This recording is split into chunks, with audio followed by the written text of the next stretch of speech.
Now, there is an entire theory regarding these radiations, and this theory was given by Maxwell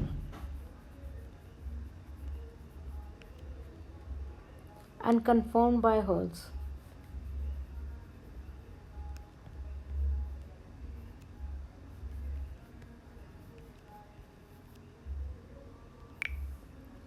According to this theory, when light is emitted,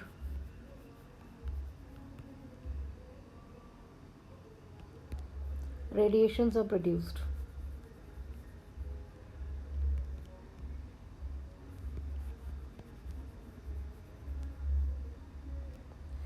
These radiations, they are deflected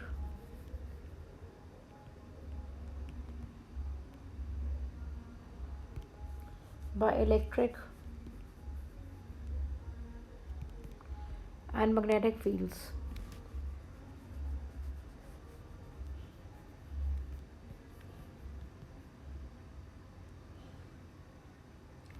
These electric and magnetic fields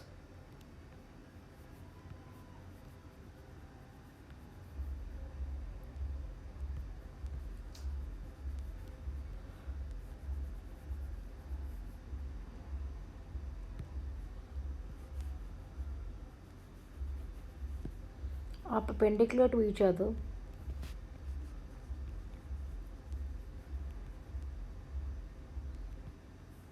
and also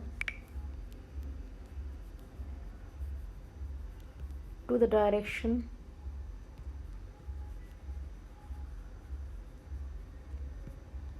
of propagation of waves.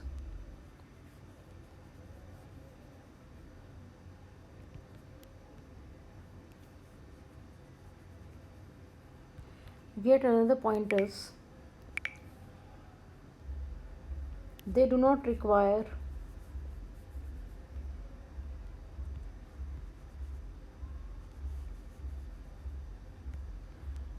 any material medium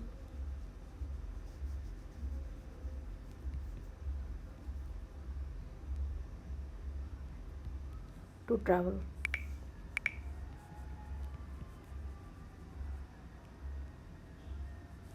So they can travel even through vacuum.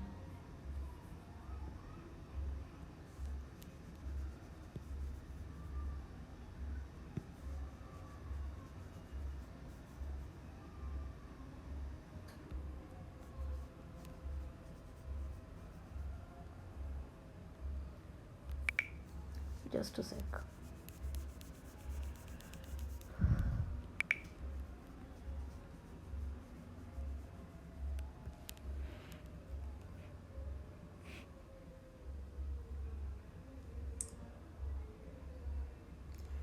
Now the characteristics of these radiations are: number one, let me first draw a diagram. So this is the wave, right? Now this is a crest and this is called a trough.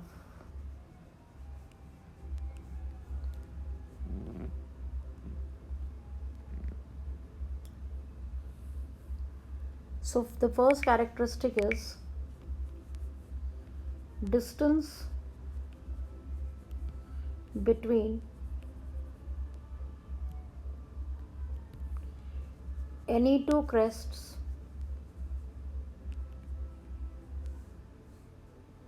or any two troughs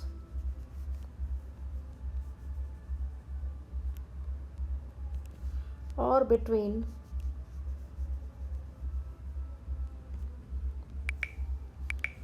a crest and a trough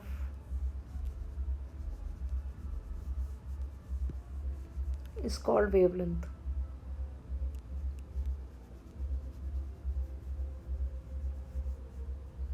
It is designated by lambda.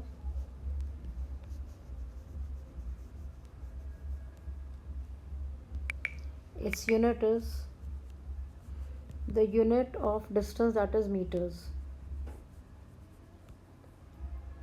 Okay. Now let me just explain it here also.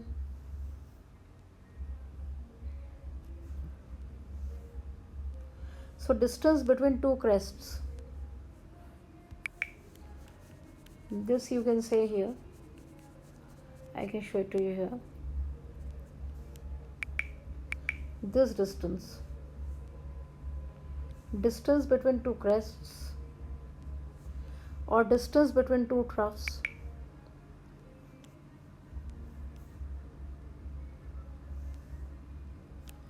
or distance between a crest and a trough.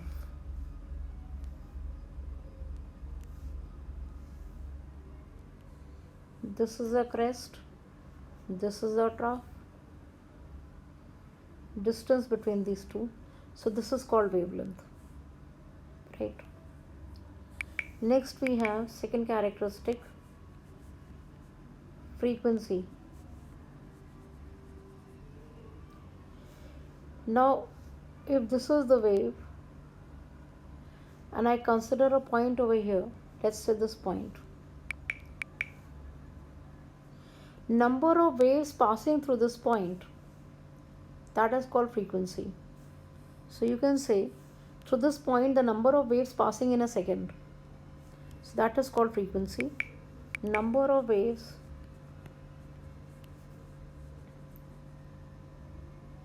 passing through a point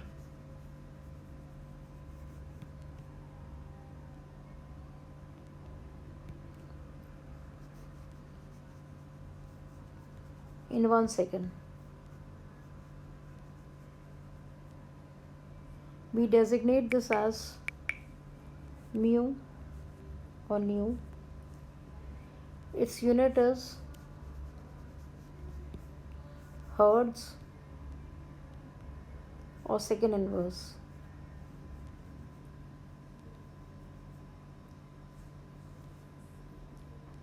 Next we have wave number.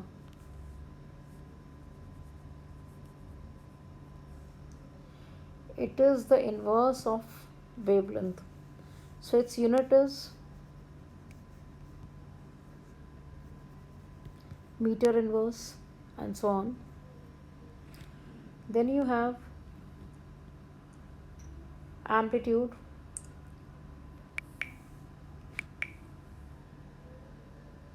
I think this is the fourth point. Amplitude. Now if this is the wave,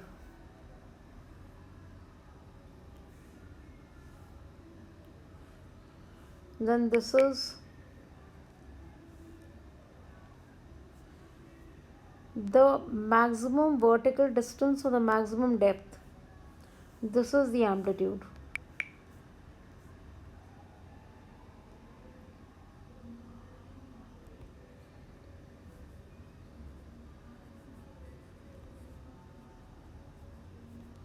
Right?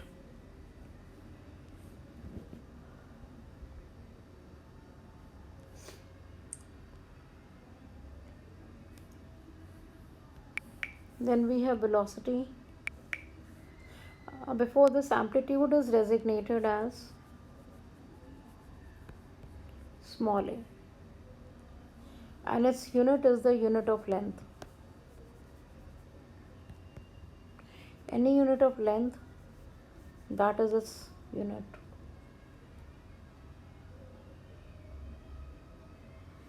Another thing I wanted to tell you was the wave number, which we had said this is equal to 1 upon lambda. It is also designated as nu bar.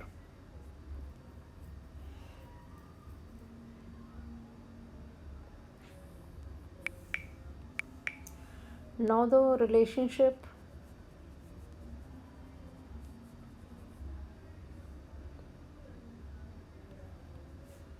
between mu, c and lambda, where c is equal to velocity of light.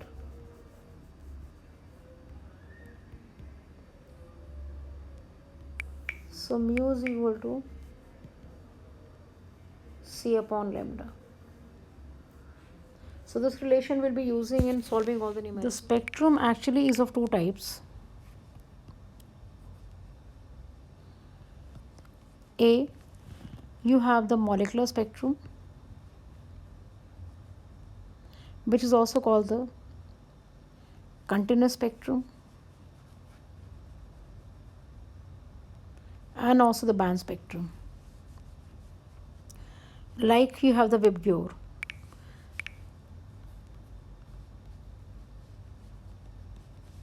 In this you have the various bands, that is the violet band merging into the indigo band, merging into the blue band, green, yellow, orange and red. So this is your example of the continuous spectrum or the band spectrum or the molecular spectrum. Fine.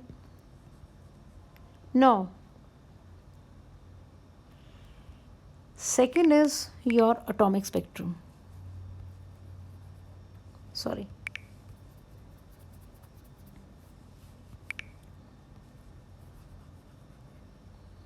Now, atomic spectrum, it is also called the discontinuous spectrum,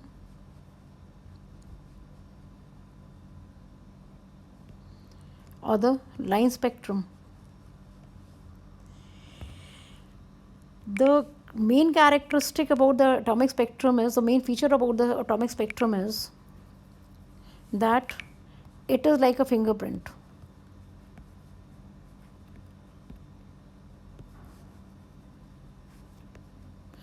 Just like no two people, even the Siamese twins, cannot have the same set of fingerprints. Same ways, no two elements can have the same, can exhibit the same atomic spectrum. So the atomic spectrum is an identity of the element. I'll give you an example. And before giving an example, let me tell you one thing more, and that is any spectrum, whether it is the molecular spectrum or the atomic spectrum, it consists of emission spectrum and the absorption spectrum. So the atomic spectrum also consists of the emission spectrum and the absorption spectrum. When light is emitted, it is the emission spectrum, and when light is absorbed, it is the absorption spectrum. Let's have a look at emission spectrum.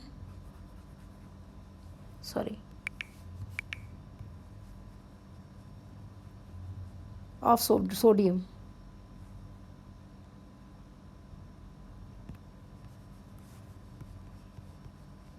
Now, supposing we take sodium metal, supposing we have sodium metal here, and we heat it. This will emit a radiation, and when this radiation is passed through a prism and focused on a zinc sulfide screen,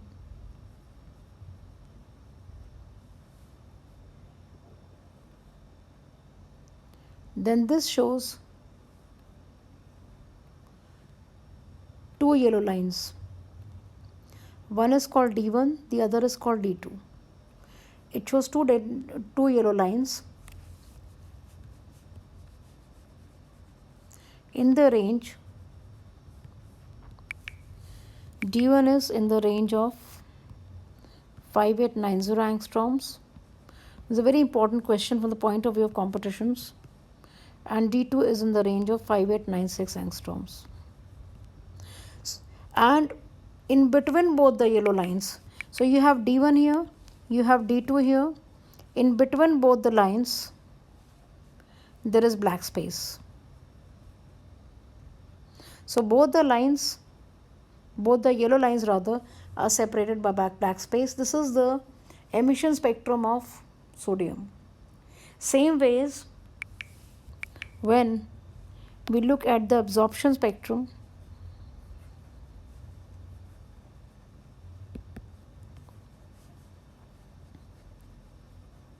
of sodium. Let's take a solution of sodium chloride,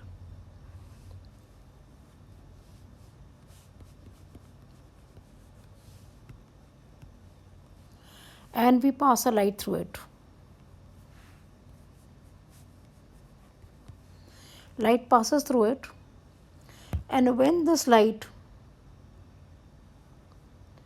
is made to pass through a prism and taken on the screen, you will see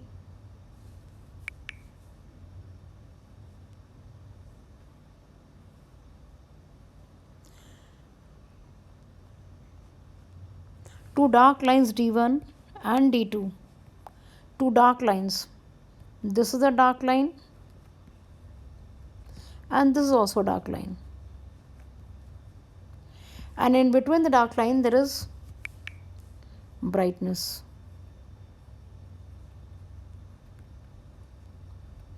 They are separated by brightness. And this dark line is at 5890 angstroms. And this dark line is at 5896 angstroms. So in the absorption spectrum of sodium, you will have dark lines at D1 and D2 at 5890 angstroms and 5896 angstroms, because the light from this particular wavelength range has been absorbed. In the emission spectrum, the light and in this particular wavelength was emitted, and in this when we take sodium chloride solution, the light in this particular wavelength has been absorbed. So this is the absorption spectrum of sodium. And same ways we also have absorption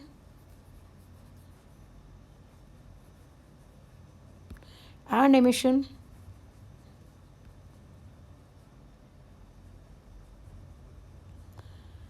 line spectra of hydrogen.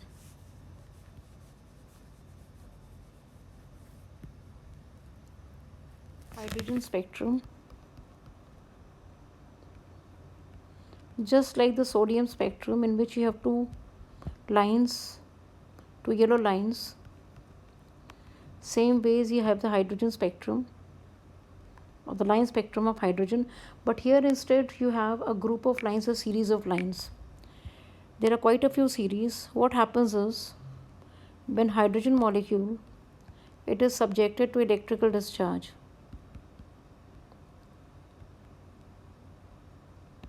it breaks up into hydrogen atoms, and these hydrogen atoms, they eject electrons, and these electrons, they gain energy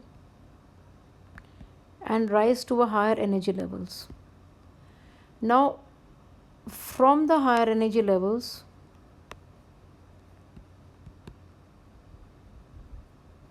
that they reach, they come down to the lower energy level, and the difference of energy is emitted in the form of light. So you have a series of lines. Now there is a particular equation which is 1 upon lambda is equal to R into 1 upon n1 square minus 1 upon n2 square. Okay, here R is the Rydberg's constant. It is 109677 centimeter inverse. In certain books you will also find the value as 109678 centimeter inverse. Is practically the same. Now suppose the electron is at this particular energy level, let's say we call it N2, and this is equal to second shell. Okay, from here it falls to this energy level, we call this as N1, and this is the first energy level. So the electron is falling to the first energy level from the second energy level. It's quite possible that the electron may fall to the first energy level from the third shell also. In that case, N2 will be equal to 3. Same ways it can also fall to the first energy level from N2 being equal to 4. So actually it is falling to the first energy level. And when it falls to the first energy level from, let's say, the second energy level, the third energy level, or the fourth energy level, this is called the Lyman series. In the Lyman series, N1 is equal to 1. That is, the electron is falling from a higher level to the first energy level. So the formula becomes here N1 is equal to 1, N2 can be equal to, as you saw, 2, 3, 4, etc. So this becomes 1 upon lambda, or nu bar, that is wave number, is equal to R into, here N1 is 1, so 1 upon 1 square, minus N2 can be 2, so 2 square. This is your formula. Okay. Now supposing the electron falls from a higher energy level to the second shell where N1 is equal to 2. Okay. Here N2, let's suppose this as 3. So the electron is falling from the third level to the second level. Electron may be falling from the fourth level to the second level to the, yes. So here N2 is equal to 4. It can even fall from N2 is equal to 5, but it is falling to the second energy shell. So here N2 is equal to 5. So here N1 is equal to 2, and N2 can be, it can be 3, it can be 4, it can be 5, etc. And this is called the Balmer series.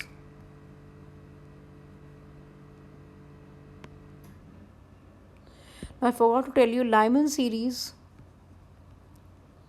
it lies in the ultraviolet region, and Balmer series lies in the visible region of the spectrum, right?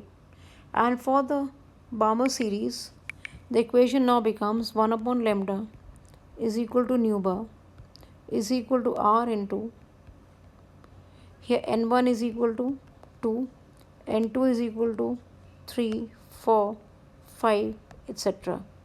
So 1 upon 2 square minus 1 upon 3 square, and so on. So this is your equation for the Balmer series. Now you have the Paschen series, discovered about, the names are given as per the scientists who actually discovered them. So you have the Paschen series, and in Paschen series N1 is equal to 3 and N2 is equal to 4, 5, 6, etc. That is, the electron is falling from the fourth level to the third level, because N1 is equal to 3, or the electron is falling from the fifth level or the fifth energy level to the third energy level, or it is falling from the sixth energy level to the third energy level. So your equation now becomes 1 upon lambda is equal to nu bar is equal to R into 1 upon 3 square, because N1 is equal to 3 over here, and N2 is equal to 4, 5, 6, etc. So this is your equation. And Paschen, Brackett, Pfund, Humphrey, all the rest of the series, they lie in the IR region. So after Paschen you have Brackett. Now this series also lies in the IR region of the spectrum, and here N1 is equal to 4 and n2 is equal to 5, 6, 7, etc. Okay, so I can explain this to you now as here n1 is equal to 4, n2 can be 5. So electron is falling from the fifth energy level to the fourth energy level, or n2 can be 6. So electron is falling from the sixth energy level to the fourth energy level. So your equation now becomes 1 upon lambda is equal to nu bar is equal to r into 1 upon 4 square minus 1 upon 5 square if it is falling from the fifth energy level, because n1 is equal to 4 and n2 is equal to 5, 6, 7, etc. Fine. Next is your P fund series or the fund series. It lies in the IR region again, discovered by the scientist who named it as fund. Here n1 is equal to 5 and n2 is equal to 6, 7, 8, etc. So you have the electron falling to the fifth energy level because it is 5 from probably or maybe the sixth energy level, because n2 can be 6, it can also be 7, or it can also be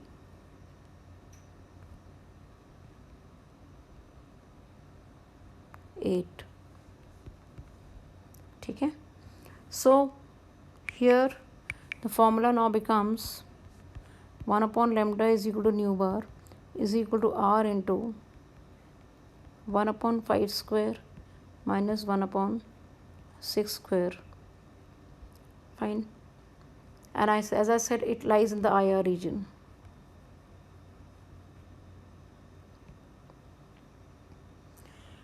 Then you have the last one, and that is the Humphrey series. It was the last to be discovered.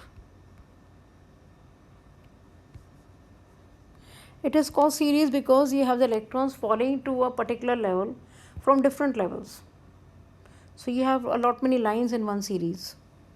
So here n1 is equal to 6, n2 can be 7, 8, 9, etc. Okay, so you have this is equal to 6. If it is falling from the 7 to the 6th level, okay, it can be falling from the 8 to the 6th level. So you have another line here. It can fall from the 9th level to the 6th level. So you can have another line here.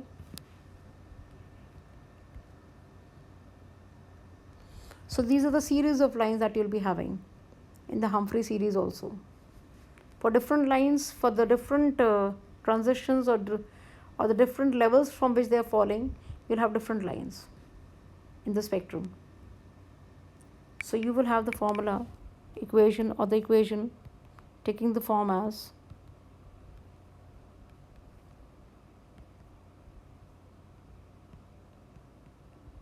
if it's falling from the 7th level, again it lies in the IR region.